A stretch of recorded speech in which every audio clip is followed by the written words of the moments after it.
60ಕ್ಕೂ ಹೆಚ್ಚು ಎಮ್ಮೆ ಹಸುಗಳು, 4-5 ನಾಯಿಗಳು, ಒಂದಷ್ಟು ಕೋಳಿಗಳು, ಇವುಗಳೊಡನೆ ದಟ್ಟ ಕಾಡಿನಂಚಿನಲ್ಲಿ ಬದುಕುತ್ತಿರುವ 6 ಜೀವಗಳು. ಪ್ರಾಣಿಗಳೊಂದಿಗೆ ಪ್ರಾಣಿಗಳಿಗಾಗಿ ಜೀವಿಸುತ್ತಿರುವ ದನಗಾರ ಗೌಳಿ ಜನಾಂಗದ ತುಕಾರಾಮರ ಕುಟುಂಬದ ಜೀವನಗಾಥೆ ಇದು. ಎಮ್ಮೆಗಳನ್ನ ಮೇಯಿಸುತ್ತಾ ಅರಣ್ಯದೊಳಗೆ ಮೈಲಿಗಟ್ಟಲೆ ಸಾಗೋ ತುಕಾರಾಮರು ಎಮ್ಮೆಗಳಿಗೆ ರಕ್ಷಣೆ ನೀಡಿದರೆ, ಆ ಎಮ್ಮೆ ಮತ್ತು ನಾಯಿಗಳ ಕಾಯಕ ತಮ್ಮೊಡೆಯನನ್ನ ಕರಡಿಯಂತಹ ಇನ್ನಿತರ ಕಾಡು ಪ್ರಾಣಿಗಳಿಂದ ಕಾಯುವುದು. ಅಡವಿಯಂಚಲ್ಲಿ ಒಂದು ಪುಟ್ಟ ಗುಡಿಸಲನ್ನ ಕಟ್ಟಿಕೊಂಡು ಎಮ್ಮೆ ಹಸುಗಳೊಡನೆ ಬದುಕು ಸಾಗಿಸುತ್ತಿರುವ ಇವರಿಗೆ ಅವುಗಳೇ ಪ್ರಪಂಚ, ಅವುಗಳ ಸಾಕಣೆಯೇ ಇವರ ಕಾಯಕ. ಮಡದಿ ಮಕ್ಕಳೊಡನೆ ಕಾಡಿನಂಚಿನಲ್ಲಿ ಕಷ್ಟಕರ ಬದುಕು ಸಾಗಿಸುತ್ತಿರುವ ಇವರ ಜೀವನ ನಿಜಕ್ಕೂ ರೋಚಕ.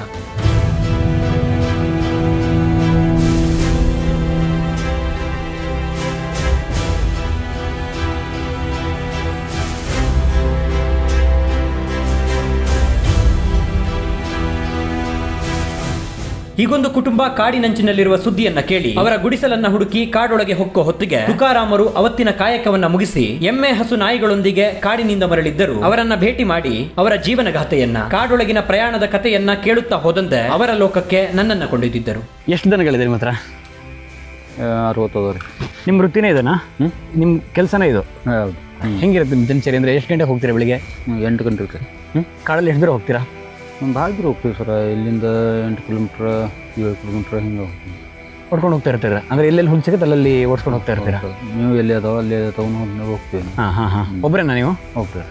ಅದಾವ ರೀ ಮನೆಯಾಗ. ಅಲ್ಲಲ್ಲ, ನೀವು ದನ ಮೇಯಿಸಿ ಮಾಡೋದೆಲ್ಲ ನೀವು ಒಬ್ಬರೇ? ಓಕೆ. ಎಷ್ಟು ಲೀಟ್ರ್ ಹಾಲು ಬರುತ್ತೆ ಈಗ?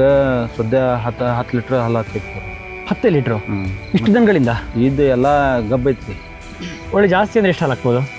ಹಾಕವ್ರಿ ಸರ್ 30 ಲೀಟ್ರ್ ಹಾಕವು. ಎಷ್ಟು ಸಿಗೋದು ಒಂದು ಲೀಟ್ರಿಗೆಲ್ಲ? 55 ರೂಪಾಯಿ ನನ್ನ ಕೊಡ್ತಾರೆ. 55 ರೂಪಾಯಿ? ಹಾಂ. ಇಲ್ಲಿಂದ ಹೋಯ್ತಾರೆ. ಇಲ್ಲಿಂದನೇ ಹೋಯ್ತಾರೆ. ಈ ಹುಲಿ ಕಟ ಈ ಥರದ್ದು ಏನಾದರೂ ನಿಮಗೆ ಅದಾವಲ್ರಿ?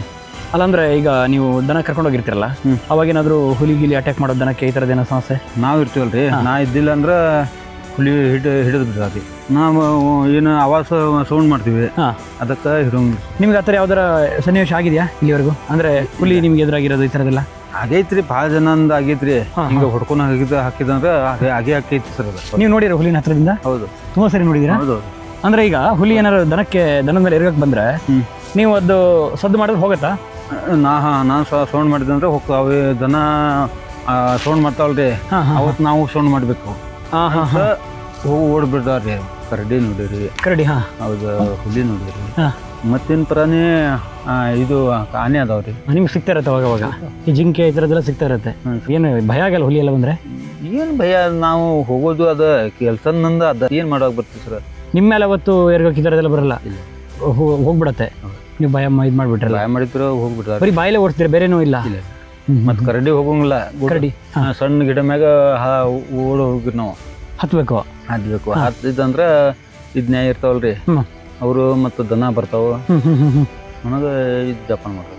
ಹೌದಾ? ಅವ್ರದ್ದು ಜಪಾನ್ ನಾವು ಮಾಡೋದು, ನನ್ನ ಜಪಾನ್ ಅವನು ಮಾಡೋದು. ನಾಯಿ ಮಾಡ್ತಾರೆ? ಎಷ್ಟು ನಾಯಿ ಕರ್ಕೊಂಡು ಹೋಗ್ತೀರಾ ನೀವು? 2 ನಾಯಿ ಅದಾವ್ರಿ. 2 ನಾಯಿಗಳು? ಇವು ನಿಮ್ಮನ್ನ ಇದು ಮಾಡುತ್ತಾ? ಹೌದು ಸರ್. ಕಚ್ಚದ ಟಮೆ ಅಂದ್ರೆ ಇದು ಈಗ ಕರಡಿ ಏನಾರು ನಿಮ್ಮ ಮೇಲೆ ಈ ಥರ ಬಂದರೆ ಇದು ಕರಡಿಗೆ ಹೋಗಂಗಿಲ್ಲ. ಮತ್ತೆ ಕರಡಿಗೆ ಹೋಗ್ತಾರೆ.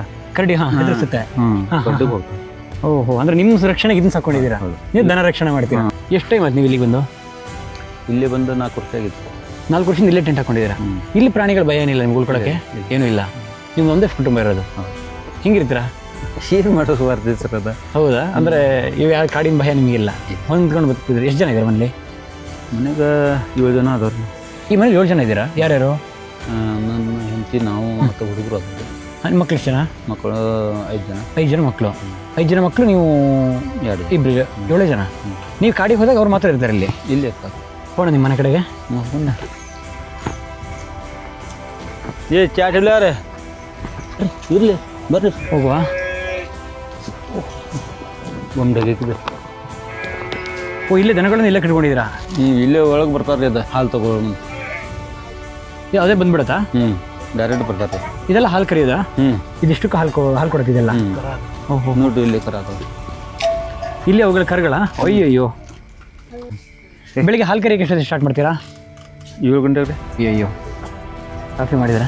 ಹುಲಿ ಚಿರತೆಗಳಿಂದ ಹಸು ಎಮ್ಮೆಗಳನ್ನ ಕಾಪಾಡಿಕೊಂಡು ಕಾಡಿನಲ್ಲಿ ಅಲೆಯೋ ಅವರ ಪ್ರಯಾಣದ ಕಥೆಯನ್ನ ಕೇಳಿ ಕುತೂಹಲ ಇನ್ನಷ್ಟು ಹೆಚ್ಚಾಗಿತ್ತು. ಎಮ್ಮೆ ನಾಯಿಗಳು ತಮ್ಮ ಯಜಮಾನನೆಡೆಗೆ ತೋರಿಸುವ ಪ್ರೀತಿಯ ವಿಷಯ ಆಶ್ಚರ್ಯವೆನಿಸಿತ್ತು. ಪ್ರಾಣಿಗಳೆಡೆಗೆ ತೋರಿಸುವ ದಯೆ ಕರುಣೆ ಎಂದಿಗೂ ವ್ಯರ್ಥವಲ್ಲ ಅಂತನಿಸಿತ್ತು. ಹೀಗೊಂದಷ್ಟು ಮಾತುಕತೆಗಳನ್ನ ನಡೆಸುತ್ತಾ ಕಾಡಿನಂಚಿನಲ್ಲಿ ಕಟ್ಟಿಕೊಂಡಿದ್ದ ಅವರ ಪುಟ್ಟದಾದ ಗುಡಿಸಲನ್ನ ಹೊಕ್ಕಿದ್ದೆ. ಅಲ್ಲಿ ಆ ಬಡ ಕುಟುಂಬದ ಬದುಕನ್ನ ನೋಡಿ ಬೇಸರವಾಗಿತ್ತು. ಆದರೆ ಎಮ್ಮೆಗಳನ್ನ ನಂಬಿಕೊಂಡು ಬದುಕುತ್ತಿರುವ ಇವರ ಸಂತೃಪ್ತಿಯ ಬದುಕಿನ ಕಥೆಯನ್ನ ಕೇಳಿ ಖುಷಿಯೂ ಮೂಡಿತ್ತು. ಆ ಮನೆಯಲ್ಲಿ ಬಡತನವಿತ್ತೆ ಹೊರತು ಅಲ್ಲಿದ್ದ ಮನಗಳಲ್ಲ. ಹೋದವನಿಗೆ ಆದರದ ಸ್ವಾಗತ ಸಿಕ್ಕಿತ್ತು, ಶುದ್ಧ ಹಾಲಿನ ಚಹಾವು ದಕ್ಕಿತ್ತು, ಆ ಮುಗ್ಧ ಜೀವಗಳೊಂದಿಗೆ ಪ್ರೀತಿಯ ಮಾತುಕತೆಯೂ ನಡೆದಿತ್ತು. ಅದ್ಯಾವುದಕ್ಕೂ ಬೆಲೆ ಕಟ್ಟೋಕ್ಕಾಗಲ್ಲ.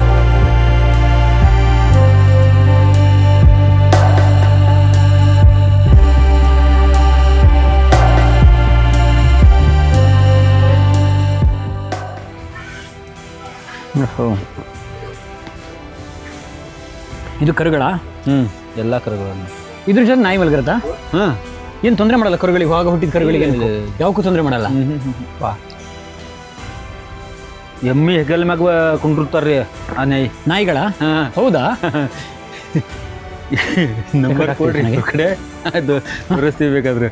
ಕಾಳಗುದ್ರು ಪಾಠಿರ್ತೀವಿ ಬಸ್ ಸಂಜೆ. ಯಾವ ದನಗಳಿಗೂ ಹಗ್ಗ ಮೂಗುದಾರ ಇದರದ್ದು ಏನಿಲ್ಲ? ಇಲ್ಲ.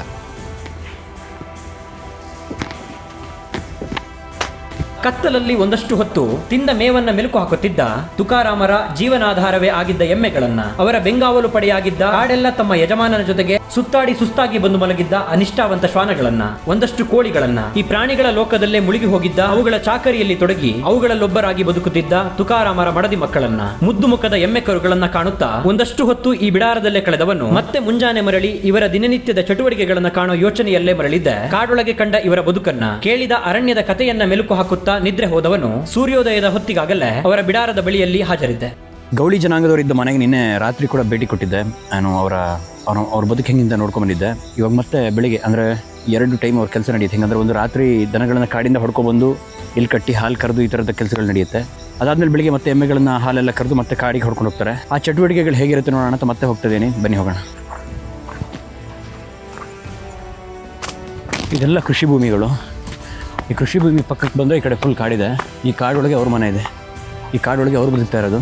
ಅಲ್ಲಿ ಎಮ್ಮೆ ಹಸುಗಳು ಎದ್ದು ತಮ್ಮ ಯಜಮಾನನೊಂದಿಗೆ ಮೇಯಲು ಹೊರಡಲು ಸಿದ್ಧವಾಗಿದ್ದವು. ಶ್ವಾನಗಳು ತಮ್ಮೊಡತಿ ನೀಡಿದ ಅನ್ನವನ್ನ ಹೊಟ್ಟೆ ತುಂಬ ಸೇವಿಸಿ ತುಕಾರಾಮರೊಂದಿಗೆ ಹೆಜ್ಜೆ ಹಾಕಲು ಕಾಯುತ್ತಿದ್ದವು. ಕೋಳಿಗಳು ಕೆದುಕುತ್ತಾ ಆಹಾರ ಹುಡುಕುವ ಕಾರ್ಯದಲ್ಲಿ ನಿರತವಾಗಿದ್ದರೆ ಹಾಲುಂಡ ಎಮ್ಮೆ ಕರುಗಳು ಅತ್ಯುತ್ಸಾಹದಲ್ಲಿ ನನ್ನೆಡೆಗೆ ನೋಡುತ್ತಿದ್ದವು. ತುಕಾರಾಮರು ತಂಬಿಗೆಯನ್ನ ಹಿಡಿದು ಹಾಲನ್ನ ಹಿಂಡುತ್ತಿದ್ದರೆ ಅವರಿಗೆ ಬೆಂಬಲವಾಗಿ ಮತ್ತೆರಡು ಮಕ್ಕಳು ನಿಂತಿದ್ದರು. ಚಿಕ್ಕವನು ಅವನದೇ ಲೋಕದಲ್ಲಿ ಕಳೆದು ಹೋಗಿದ್ದರೆ ಅವರ ಮಡದಿಯು ಪತಿಯನ್ನ ನಿತ್ಯ ಕಾಯಕಕ್ಕೆ ಕಳಿಸಲು ಸಿದ್ಧತೆ ಮಾಡುತ್ತಿದ್ದರು. ಈ ಅದ್ಭುತವಾದ ವಾತಾವರಣದಲ್ಲಿ ಅವರ ಚಟುವಟಿಕೆಗಳನ್ನ ಕಾಣುತ್ತಾ ಕಳೆದೇ ಹೋಗಿದ್ದವನು ಮನಬಂದಲ್ಲಿ ಹೆಜ್ಜೆ ಹಾಕುತ್ತಾ ಸುತ್ತಾಡುತ್ತಿದ್ದೆ. ಮುಂಜಾನೆಯೂ ಸಿಕ್ಕ ಚಹಾವನ್ನ ಹೀರಿ ತುಕಾರಾಮರ ಈ ದನ ಎಮ್ಮೆಗಳನ್ನ ಮೇಯಿಸುವ ಕಾಡೊಳಗಿನ ಪ್ರಯಾಣದಲ್ಲಿ ಹೆಜ್ಜೆ ಹಾಕಲು ಸಿದ್ಧನಾಗಿ ನಿಂತಿದ್ದೆ.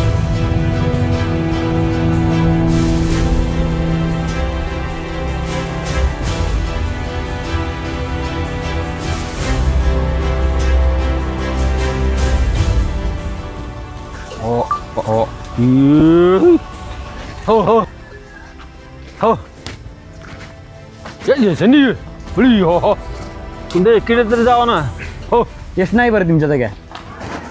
ಒಮ್ಮೆ 5 ಬರ್ತಾರೆ, ಒಮ್ಮೆ 4 ಬರ್ತಾರೆ ಸರ. ಅವಕ್ಕೆ ಇಷ್ಟ ಬಂದಂಗೆ ಡೈಲಿ ಅದೇ ದಾರಿನಾ? ಇದು ಈ ಕಡೆ ಹೊಂಟಾರ, ಈ ಕಡೆ ಹೊಂಟಾರ. ಅವ್ರ ಮನಸ್ಸು ಬರ್ತಿದ್ದ ಆ ಕಡೆ ಹೋಗ್ಬೇಕು. ಅದ್ರ ನೀವೆಲ್ಲ ಗುಂಪಲ್ಲೇ ಇಟ್ಬೋದಿರ್ತಾ? ಗುಂಪ ಹಿಂಗೆ ಮೇಸ್ಕೊಂಡು ಹೋಗ್ತೀನಿ. ಅಥವಾ ಹಿಂಗೆ ಅಲ್ಲಲ್ಲಿ ಬೇರೆ ಬೇರೆ ಕಡೆ ಹೋಗ್ತಾರೆ ಅಥವಾ ಗುಂಪಲ್ಲೇ ಇರ್ತಾರೆ? ಎಲ್ಲರೂ ಎಲ್ಲ ಒಟ್ಟಿಗೆ ಇರ್ತಾರೆ.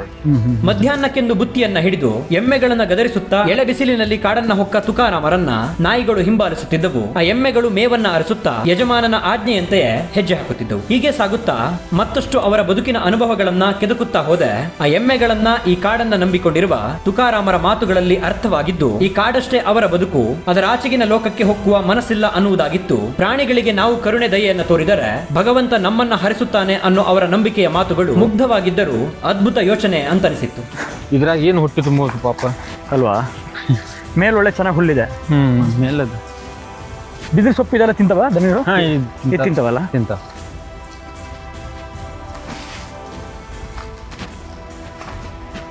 ಸರ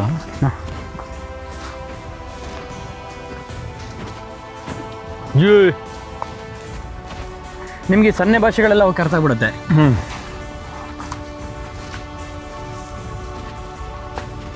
ನಿಮಗೆ ವರ್ಷ ಜಾಸ್ತಿ ಆಗ್ತಾನೆ ಹೋಗುತ್ತೆ ದನಗಳು?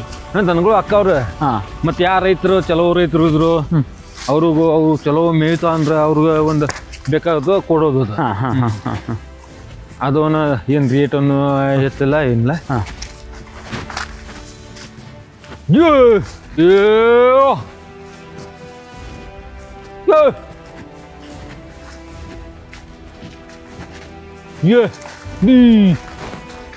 ಇಲ್ಲಿಂದ ಶುರು ಮಾಡುತ್ತೆ ಮೇಯಕ್ಕೆ. ಇಲ್ಲಿಂದ ಶುರು ಮಾಡುತ್ತೆ ಅದು ತಿನ್ಕೊಂಡು. ಇವತ್ತೊಂದು ಎಷ್ಟು ಲೀಟ್ರ್ ಹಾಲು ಸಿಕ್ಕಿದೆ? ಇವತ್ತು 12 ಲೀಟ್ರ್ ಆಗೈತೆ ರೀ. 12 ಲೀಟ್ರ್. ಏಯ್ ತುಂಬ ದೂರ ಹೋಗಿದೆ ಎಮ್ಮೆ ಈಗ. ತುಂಬ ದೂರ ಹೋಗಿದೆಯಾ? ಮುಂದೆ ಹೋಗ್ಯದ. ಮತ್ತಷ್ಟು ಅವರ ಅಡವಿಯೊಳಗಿನ ನೆನಪುಗಳನ್ನ ಮೆಲುಕು ಹಾಕುತ್ತಾ ಒಂದಷ್ಟು ದೂರ ಅವರ ಪ್ರಯಾಣದಲ್ಲಿ ಜೊತೆಯಾಗಿ ಆ ಕಾಡಿಗೆ, ತುಕಾರಾಮರಿಗೆ, ಅವರ ಬೆನ್ನೆಲುಬಾಗಿದ್ದ ಎಮ್ಮೆ ನಾಯಿಗಳಿಗೆ ವಿದಾಯವನ್ನ ಹೇಳಿ ಮರಳಿದ್ದೆ ಒಂದು ಅದ್ಭುತ ಕುಟುಂಬದ ಬದುಕನ್ನ, ಅವರ ಪ್ರಾಣಿ ಪ್ರೀತಿಯನ್ನ ತುಂಬಾ ಹತ್ತಿರದಿಂದ ಕಂಡು ಅವರ ಕಷ್ಟ ನಷ್ಟಗಳನ್ನ ಮನಗೊಂಡು ಅದೇ ಯೋಚನೆಯಲ್ಲಿ ಹಿಂದಿರುಗಿದ್ದೆ. ನಾವು ನಿನ್ನೆಯಿಂದ ಗೌಡಿ ಜನಾಂಗದ ತುಕಾರಾಮ್ ಅವ್ರ ಜೊತೆ ಇದ್ವಿ. ಅಂದರೆ ಅವರ ದನಗಳ ಜೊತೆ ಬದುಕು ಹೇಗಿರುತ್ತೆ ಅಥವಾ ಅವ್ರ ಮನೆ ಹೇಗಿದೆ, ದಿನಚರಿ ಹೇಗಿರುತ್ತೆ ನೋಡೋಕಂತ ನಿನ್ನೆ ಬಂದ್ವಿ. ಇನ್ನು ರಾತ್ರಿನೂ ಬಂದು ಅದರದ್ದೆಲ್ಲ ಏನು ಒಂದಷ್ಟು ಇವ್ರದ್ದು ಚಟುವಟಿಕೆಗಳು ಹೇಗಿರುತ್ತೆ ಅದೆಲ್ಲ ನೋಡಿ ವಾಪಸ್ ಹೋಗಿದ್ವಿ. ಮತ್ತು ಇವತ್ತು ಬೆಳಿಗ್ಗೆ ಮುಂಚೆ ಮತ್ತೆ ಬಂದ್ವಿ. ಇವಾಗ ಇವರು ಊಟನೆಲ್ಲ ಮುಗಿಸಿ ಆ ದನಗಳ ಹಾಲೆಲ್ಲ ಕರೆದು ಅದನ್ನು ಕೊಟ್ಟು ಆ ದನಗಳನ್ನು ಕಟ್ಕೊಂಡು ಎಮ್ಮೆಗಳನ್ನು ಕಟ್ಕೊಂಡು ಕಾಡಿಗೆ ಹೊಟ್ಟಿದ್ದಾರೆ ಮೇಯ್ಸಕ್ಕೆ. ಇವ್ರಿನ ವಾಪಸ್ ಬರೋದು 10 ಗಂಟೆ ಆಗುತ್ತಾ? ಒಂದು 10 ಗಂಟೆ ರಾತ್ರಿ ಇವ್ರಿನ ವಾಪಸ್ ಬರೋದು. ನಾವು ಒಂದು ಅರ್ಧ ದೂರ ಕಾಡಲ್ಲಿ ಬಂದ್ವಿ. ಈಗ ನಾವು ವಾಪಸ್ ಹೋಗೋ ಸಮಯ. ಇವ್ರಿಗೆ ಬೀಳ್ಕೊಟ್ಟು ತುಂಬ ಧನ್ಯವಾದ ಸರ್, ನೀವು ನಿನ್ನೆಯಿಂದ ನಮಗೆ ಏನು ಸಹಾಯ ಮಾಡಿದ್ದಕ್ಕೆ, ಈ ಚಿತ್ರಣ ಮಾಡೋದಕ್ಕೆ ಏನು ಸಹಾಯ ಮಾಡಿದ್ದಕ್ಕೆ. ನಿಮ್ಮ ಜೀವನ ಕಥೆನ ಜನರ ಮುಂದೆ ಥರ ಪ್ರಯತ್ನ ಮಾಡ್ತೀನಿ. ತುಂಬ ಧನ್ಯವಾದ. ಬರ್ತೀವಿ. Thank you. ಹೊಡ್ತೀರಾ? ಓಕೆ ಬಾಯ್, ಬರ್ತೀವಿ. ಚಳಿ ಮಳೆ ಗಾಳಿಯ ನಡುವಲ್ಲಿ ಈ ಪ್ರಾಣಿಗಳ ಜೊತೆಯಲ್ಲಿ ಆ ಪುಟ್ಟ ಕಾಡಂಚಿನ ಗುಡಿಸಲಲ್ಲಿ ಅಷ್ಟೊಂದು ಆಧುನಿಕ ಜಗತ್ತಿನ ಪರಿಚಯವಿಲ್ಲದೆ ಇದ್ದುದರಲ್ಲೇ ಸಂತೃಪ್ತಿ ಪಟ್ಟು ಅತಿ ಆಸೆ ಪಡದೆ ಬದುಕುತ್ತಿರುವ ಇವರ ಜೀವನ ನನಗಂತೂ ಬದುಕಿನ ಒಂದಷ್ಟು ಹೊಸ ಆಯಾಮಗಳನ್ನ ಪರಿಚಯಿಸಿತ್ತು. ನಿಸರ್ಗ ಮತ್ತು ಪ್ರಾಣಿಗಳಿಗೆ ಹೊಂದಿಕೊಂಡು ಬಂದ ಕಷ್ಟಗಳನ್ನೆಲ್ಲ ಎದುರಿಸಿಕೊಂಡು ಜೀವಿಸುತ್ತಿರುವ ಇವರ ಆತ್ಮಸ್ಥೈರ್ಯ ಎಲ್ಲವೂ ಇದ್ದು ಇರದುದನ್ನ ನೆನೆದು ಕೊರಗೋ ಹಲವರ ಬದುಕಿಗೆ ಸ್ಫೂರ್ತಿದಾಯಕ ಅಂತನಿಸಿತ್ತು.